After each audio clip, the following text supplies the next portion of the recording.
प्रिय छात्रों, मैं हूं नरेंद्र पांचाल। मेरे इस चैनल पर आप नवोदय विद्यालय की तैयारी कर रहे हैं। आज हम 2017 का जो पेपर है उसकी गणित को हल करेंगे। मेरे इस चैनल पर मैंने आपके लिए सभी वीडियो बना रखे हैं।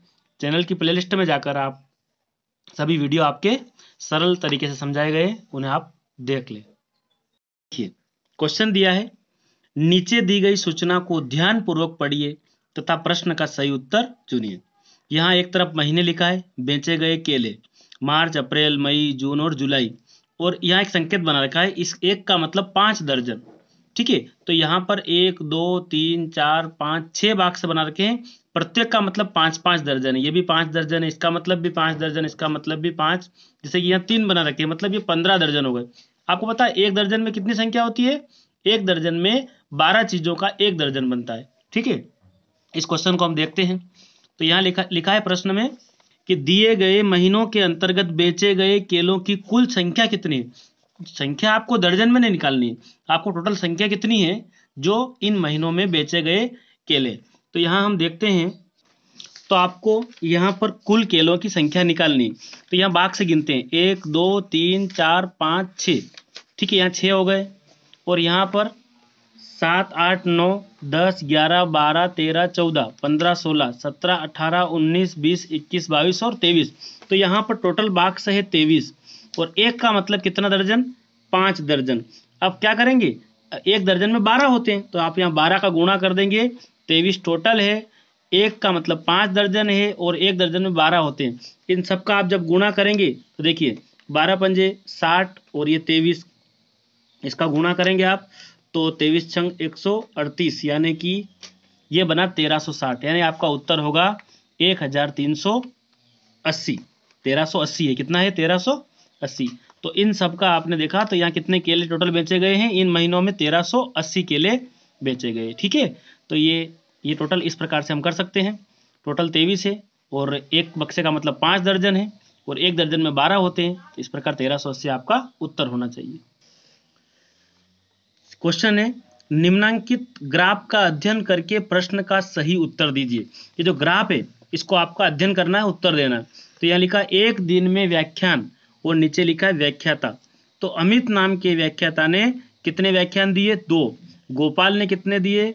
4। और राम ने, यहाँ पर राम का जो है 1, और प्रमोद ने कितने? 3। विशाल नाम के व्याख्याता ने 6 व्याख्यान दिए, और राघव ने 6। ठीक है, तो हम ये देखते हैं प्रश्न क्या पूछ रहे हैं। तो यहाँ पूछ रहे हैं कि एक सप्ताह में अमित और राघव द्वारा दिए गए कुल व्याख्यानों का गोपाल तथा प्रमोद द्वारा दिए गए व्याख्यानों में से कितना अंतर है। सबसे पहले देखते हैं अमित और राघव द्वारा दिए गए कुल व्याख्यान। तो देखिए अमित, यहाँ अमित के कितने? 2। ठीक है, राघव, तो राघव के व्याख्यानों की संख्या कितनी है? 5, ये 5, तथा गोपाल, और तो 5 ने 2 कितने हो गए? ये हो गए 7। गोपाल तथा प्रमोद, अब गोपाल ने कितना दिया? गोपाल के 4। प्रमोद के 3। 4 और 3 कितना है? ये भी हो गया 7। अब कितना अंतर है? तो यहाँ भी 7 है, और इस 7 का 7 में अंतर निकालेंगे तो 0 आना चाहिए। अंतर कितना है? 0। इनने भी 7 दिए, इन दोनों ने भी 7 दिए, 7 और 7 का अंतर कितना आया? 0। तो आपका उत्तर आएगा ये वाला 0। समझ में आया होगा। देखिए, उस वर्ग का क्षेत्रफल कितना है जिसका परिमाप 48 मीटर है।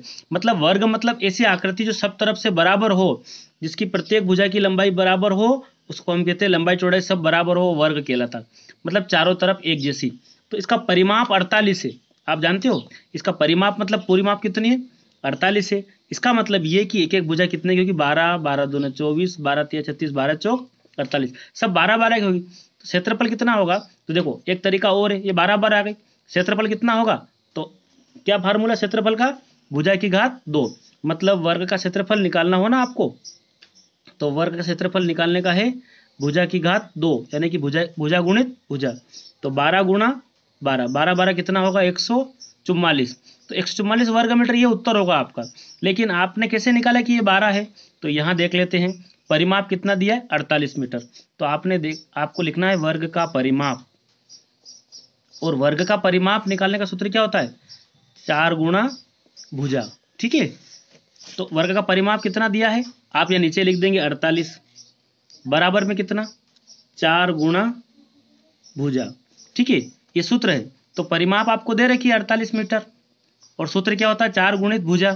तो आपने क्या किया कि गुणे से 48 के बटे में कौन आ गया आपका 4 आ गया, है ना। इधर क्या रह गया आपका भुजा। ठीक है, 4 एकम 4, 4 दूना 8, 12 आया ना। एक भुजा कितनी आ गई 12 बार। इस प्रकार से अपन निकाल सकते हैं और डायरेक्ट भी निकाल सकते हैं।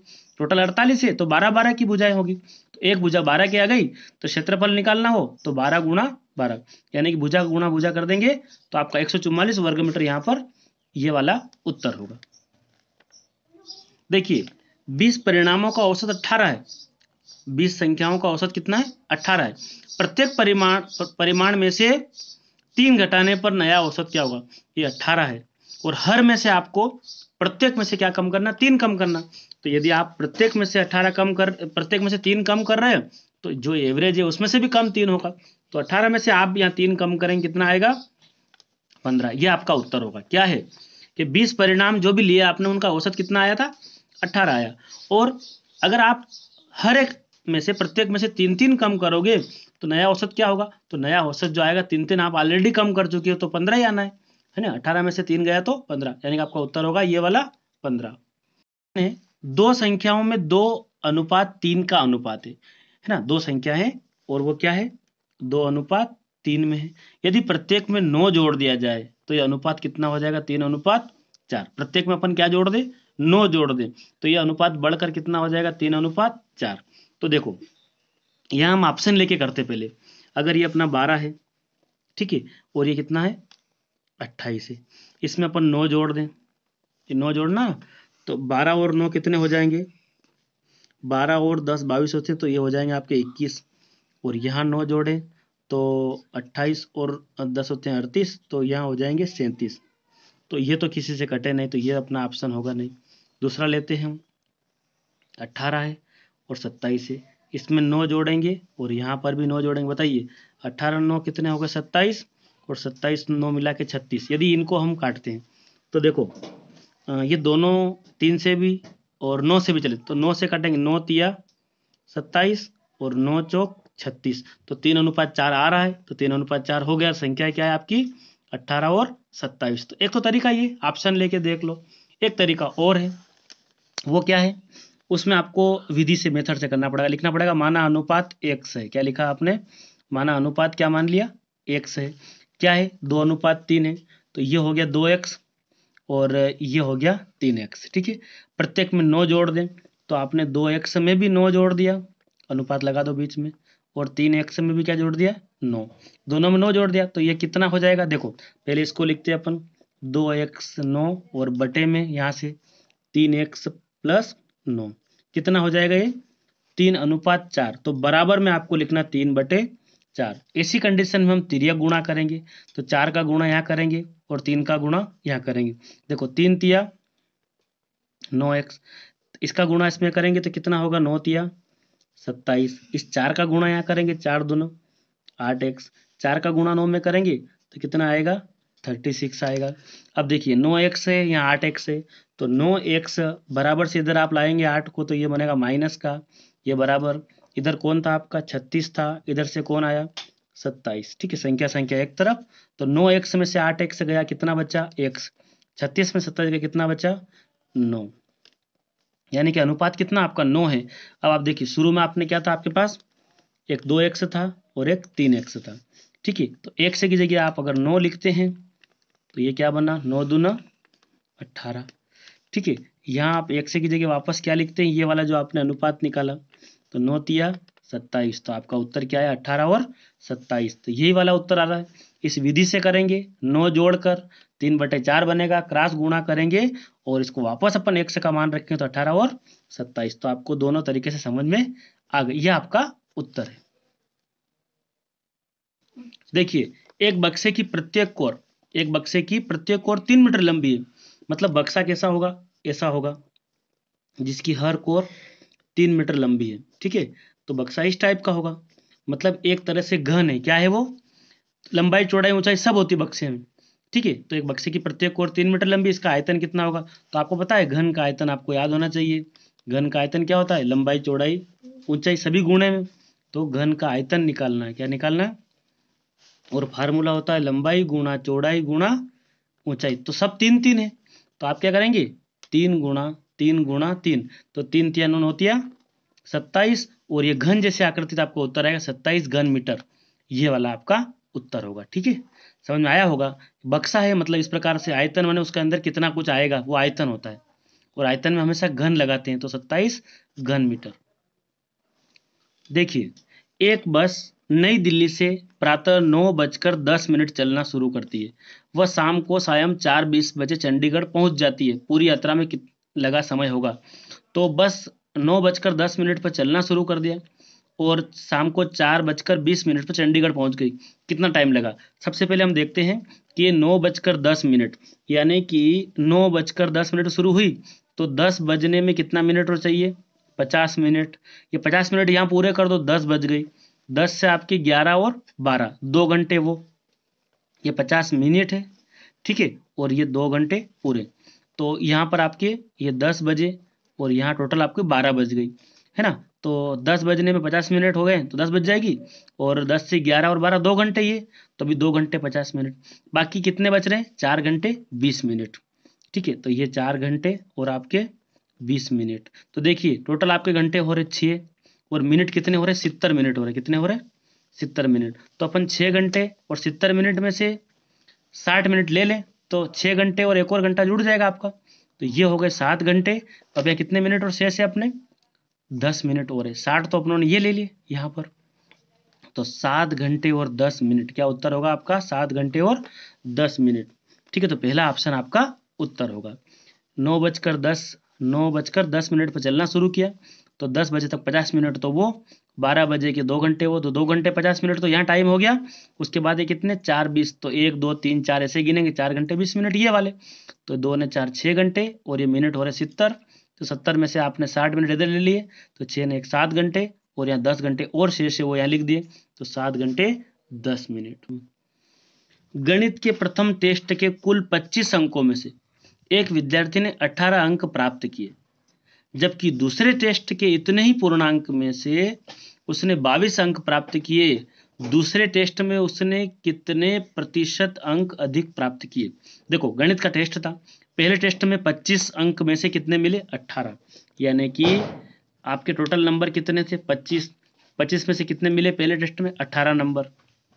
दूसरे टेस्ट में इतने का ही पूर्णांक था, मतलब 25 नंबर का ही पूर्णांक था, कितने नंबर मिले, 22 अंक मिले। तो बताइए कितना परसेंट अधिक है।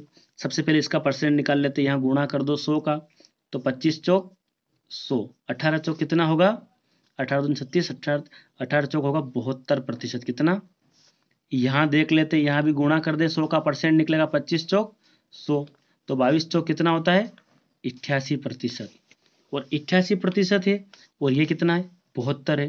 तो आप देखिए कितने परसेंट का डिफरेंस है, ये 72 है और ये 88% है ना। 25 चौक 100, तो 18 चौक कितना होगा, 18 दूनी 36, 18 चौक 18 चौक 72, और 22 चौक 88, कितना परसेंट का डिफरेंस पड़ रहा है यहाँ पर। तो हम लोग 88 में से 72 कम कर दें, तो ये लिखा आपने 88 में से 72 कम, यहाँ लिखा है कि दूसरे टेस्ट में उसने कितने प्रतिशत अधिक अंक प्राप्त किए। ठीक है, तो कितने परसेंट, तो ये आपका बना 8 में से 2 गया तो 6, 16%, तो ये आपका ऑप्शन नंबर 3। देखिए, 30 रुपये में 1 दर्जन पेंसिल बेचने पर एक दुकानदार को 10 का लाभ हो रहा। भाई 30 में बेच रहा ना, तो 10 का लाभ हो रहा, तो उसका प्रतिशत लाभ क्या है। तो कोई भी सामान अगर हम 30 में बेच रहे हैं, तो 10 रुपये का क्या मिल रहा है, उस पर लाभ मिल रहा है। तो इसका मतलब यह है कि वो लाए कितने में थे, तो 30 में बेचने पर 10 रुपये का लाभ मिल रहा, मतलब उसका क्रय मूल्य 20 रुपये है। कितना है, तो 20 में लाएंगे और 30 में बेचेंगे, तो आपको पता है कितना लाभ होगा, 10 रुपये का। ठीक है, ये 20 रुपये क्रय मूल्य हो गया, और 30 रुपये क्या हो गया, विक्रय मूल्य। लिख रखा है 30 में 1 दर्जन पेंसिल बेचने पर, 30 में कोई चीज बेच रहे हैं, तो दुकानदार को 10 रुपये का लाभ मिला, मतलब 30 में बेचने पर 10 का लाभ मिला, मतलब क्रय मूल्य कितना है, 20 है। तो परसेंट निकालो, तो 10 रुपये का लाभ है, तो आपको पता है लाभ प्रतिशत में निकालने का फार्मूला क्या है, तो लाभ प्रतिशत में निकालना हो तो लाभ बटे क्रय मूल्य गुणा 100। लाभ बटे क्रय मूल्य गुणित 100, ये वाला फार्मूला होता है। तो लाभ कितने का मिल रहा है? 10 का। क्रय मूल्य कितना है? 20। ये आपको देखना पड़ेगा कि खरीद के कितने में लाए। तो 20 गुणे में क्या कर दोगे आप? 100। तो यानी कि एक जीरो से एक जीरो भी काटें और 2 से काटे 10 को, 2 पंजे 10, तो 10 का गुणा 5 में होगा तो कितना प्रतिशत लाभ? 50% लाभ हो रहा है। देखिए, एक ड्रम 2/3 भाग भरा हुआ है। यदि इसे पूरा भरने के लिए 50 लीटर पानी की आवश्यकता पड़े तो ड्रम के पानी की क्षमता कितनी होगी? देखो, ये ड्रम बना लेते हैं, मान लिया जाए ये बना आपका ड्रम। इसका कितना भाग भरा हुआ है? तो आप नीचे देखो 3 भाग है टोटल ड्रम के। आप भी कितने भाग कर दो? 1, 2 और ये रहा तीसरा भाग, 3 भाग। इसमें से कितना भरा हुआ है? 2/3। यानी कि आपके ड्रम में 2 भाग, मतलब यहां तक भरा हुआ है। ठीक है, ये ड्रम इतना। तो इसको कहेंगे हम 2/3। क्या कहेंगे? कि टोटल 3 भाग है, उसमें से 2 भरे हुए है ना। टोटल 3 है, 1 2 3 भाग, 2/3 भरा हुआ। यदि इसे भरने के लिए 50 लीटर पानी चाहिए, कितना चाहिए? तो ये जो अगर मैं बोल दूं 3/3 तो पूरा ड्रम हो जाएगा। 3/3 का मतलब क्या हो जाएगा? पूरा एक हो गया ड्रम में। तो 50 लीटर पानी यहाँ चाहिए, तो इसका मतलब यहाँ भी कितना होगा? 50 ही होगा। और यहाँ भी कितना होगा? 50। बोला ना कि पूरा भरने के लिए 50 लीटर की जरूरत पड़ रही, तो ये तो जरूरत पड़ रही। और ऑलरेडी कितना पानी है? 50 यहाँ होगा, 50 यहाँ होगा, तो कितना होगा टोटल मिला के? उस ड्रम की क्षमता है 150 लीटर। ठीक है, तीनों को जोड़ दो, 50, 100 और ये 150। ठीक, समझ में आया होगा? 150 लीटर है। देखिए, एक रेलगाड़ी 75 किलोमीटर प्रति घंटा की गति से दौड़ रही है। मतलब 1 घंटे में कितना है? 75 की स्पीड है। 1 घंटे में चाल कितनी है उसकी? 75 किलोमीटर। 350 यानी 350 किलोमीटर की दूरी तय करने में उसे कितना समय लगेगा? देखिए, तो आपको समय निकालना है। तो समय बराबर क्या होता है? दूरी बटे चाल। आप बताइए दूरी कितनी है? 350 किलोमीटर की दूरी है। गाड़ी की चाल कितनी है? 75 किलोमीटर प्रति घंटा। तो आप इसको काट दो। ठीक है, कैसे काटेंगे? 5 से देख लेते हैं। 5 एकम 5, अभी 2 बचा, तो है ना, बचे में 25।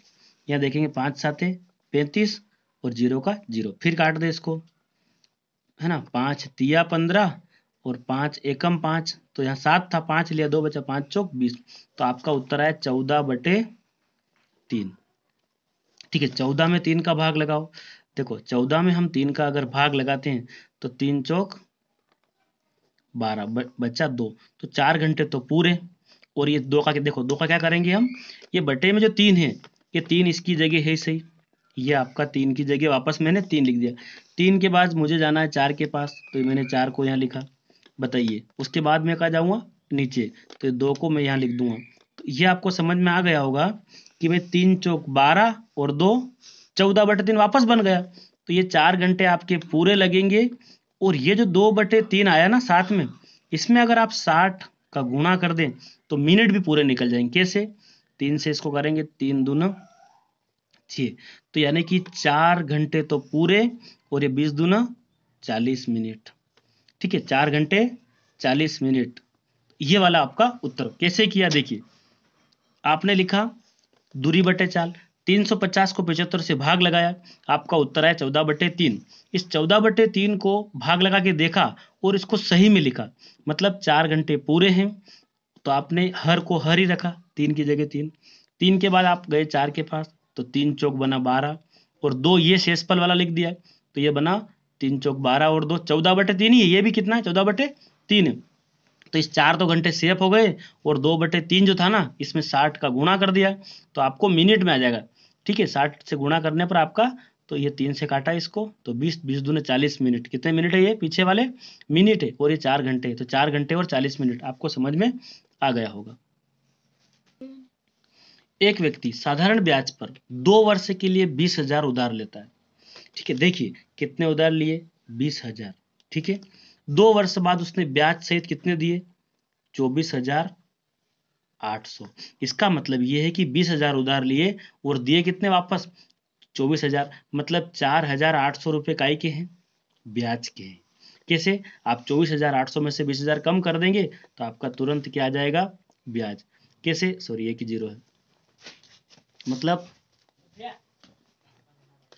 ये देखो, कितना लिया, 20,000 लिया, कितने हो गए, 24,800 हो गए। तो यानी कि ये 20,000 आपने कम किए तो ये आपके मिलेंगे 4,800 रुपये काय के हैं, ब्याज के। ठीक है, और कितना समय है, 2 साल। ब्याज की दर निकालनी है, तो दर निकालने का फार्मूला आपको याद होगा, मैंने साधारण ब्याज का सेपरेट वीडियो बना रखा है, आप वहां जाकर साधारण ब्याज को अच्छे से समझ सकते हैं, चैनल की प्ले लिस्ट में जाकर। साधारण ब्याज गुणा 100, दर इधर है तो क्या बचा, मूलधन गुणा समय। बताइए साधारण ब्याज कितना था, 4,800 था, गुणा 100, मूलधन कितना था, 20,000, तो ये बटे में आपने लिखा 20,000। समय कितना है, 2 वर्ष लिख रखा ना, 2 वर्ष, तो आपने 2 वर्ष, आपके पास 2 जीरो से ये वाली 2 जीरो काट दी, अब 2 जीरो और है तो ये 2 जीरो भी इस 2 जीरो से काट दी। अब आपके पास 2 बचा, 2 से अपनों ने काटा 48 को, तो 2 दूने 4 और 2 चौक 8, 24 बना। इस 2 से फिर काट दो तो ये बनेगा आपका 12, यानी कि दर कितनी आ गई, 12%। ठीक है, ये वाला आपका उत्तर होगा।